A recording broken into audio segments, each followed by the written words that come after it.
The biggest issue I see with so-called AI experts is that they think they know more than they do.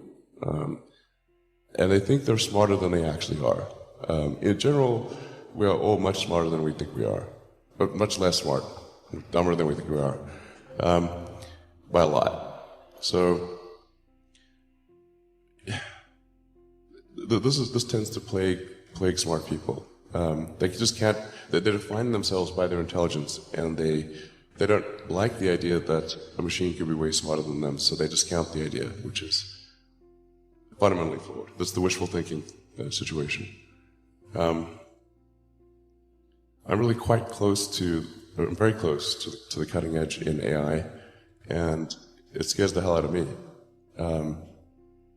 It's capable of vastly more than almost anyone knows, and the rate of improvement is exponential.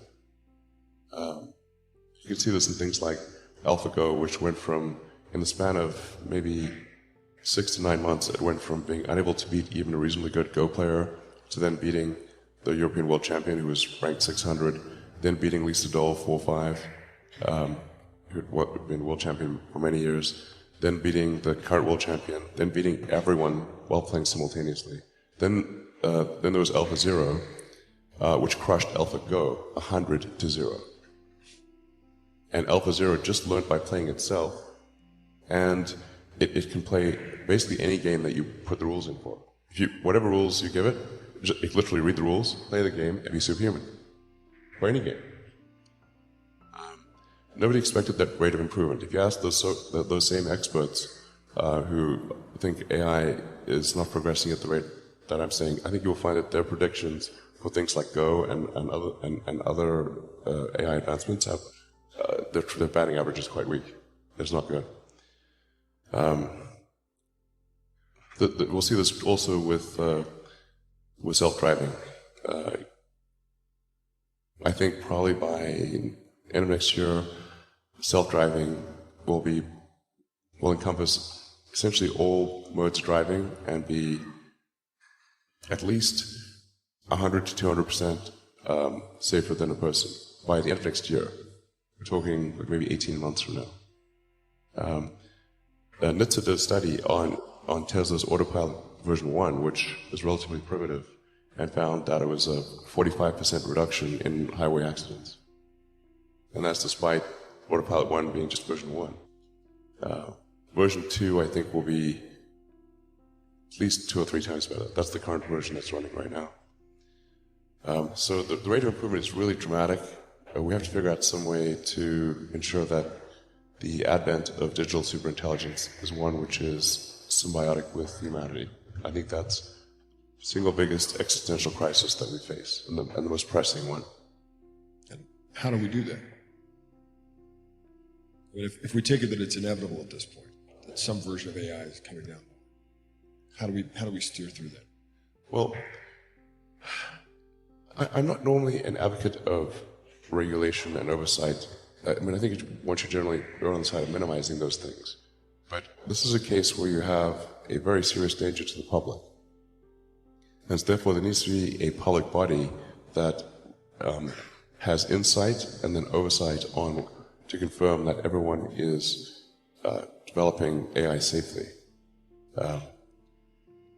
This is extremely important. I think the danger of AI is much greater than the danger of nuclear warheads by a lot. And nobody would suggest that we allow anyone to just build nuclear warheads if they want. That would be insane. And mark my words, AI is far more dangerous than nukes. Far. So why do we have no regulatory oversight? This is insane. I'm not really all that worried about the short-term stuff. Things that are... like narrow AI is not a species-level risk. It will result in dislocation, in lost jobs, and sort of better weaponry and that kind of thing. But it is not a fundamental species-level risk, whereas digital superintelligence is. So it's really all about laying the groundwork to make sure that if humanity collectively decides that creating digital superintelligence is the right move, then we should do so very, very carefully. Very, very carefully. This is the most important thing that we could possibly do. Well, I mean, there are other things that are on a longer time scale. And obviously the things that I believe in, like extending life beyond Earth, making life multiplanetary. I'm a big believer in sort of Asimov's Foundation series, or the principle that you really want to, I recommend reading the Foundation series, but it's like if you know that there's likely to be, we don't know, but there's likely to be another Dark Ages, which it seems, my guess is there probably will be at some point. I'm not predicting that we're about to enter Dark Ages, but that there's some probability that we will, particularly if there's a Third World War.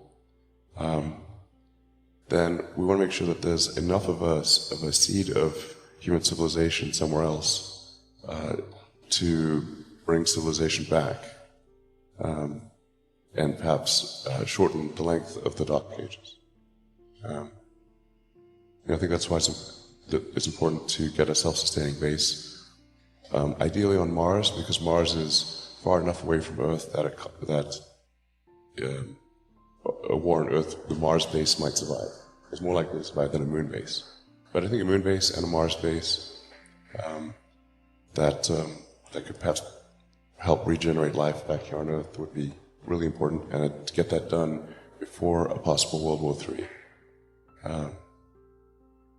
Last century we had 2 massive world wars, 3 if you count the Cold War.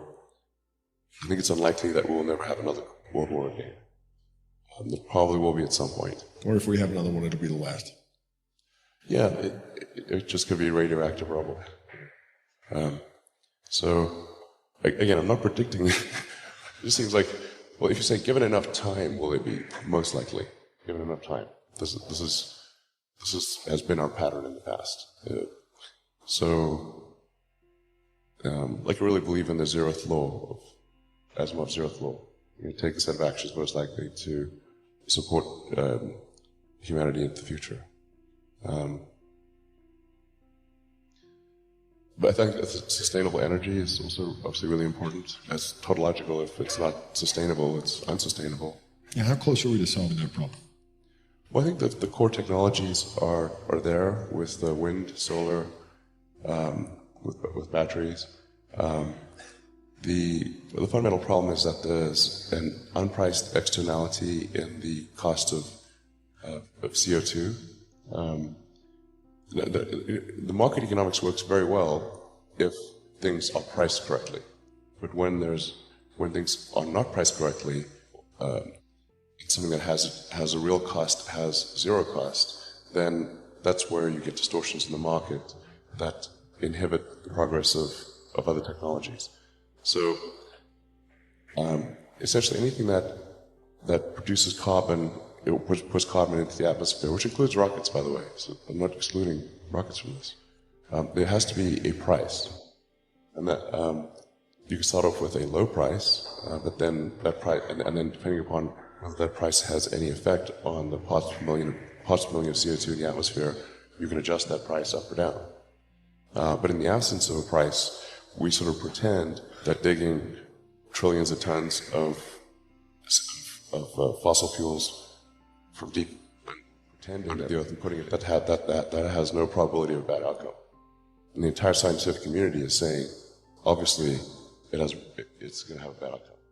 Obviously, you're changing the chemical constituents of the atmosphere.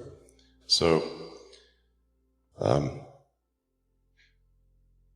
it's really up to people and governments to put a price on carbon, and then automatically the right thing happens. It's really straightforward. I actually think we can manage with the current carbon level, or even a little bit higher. And this is going to sound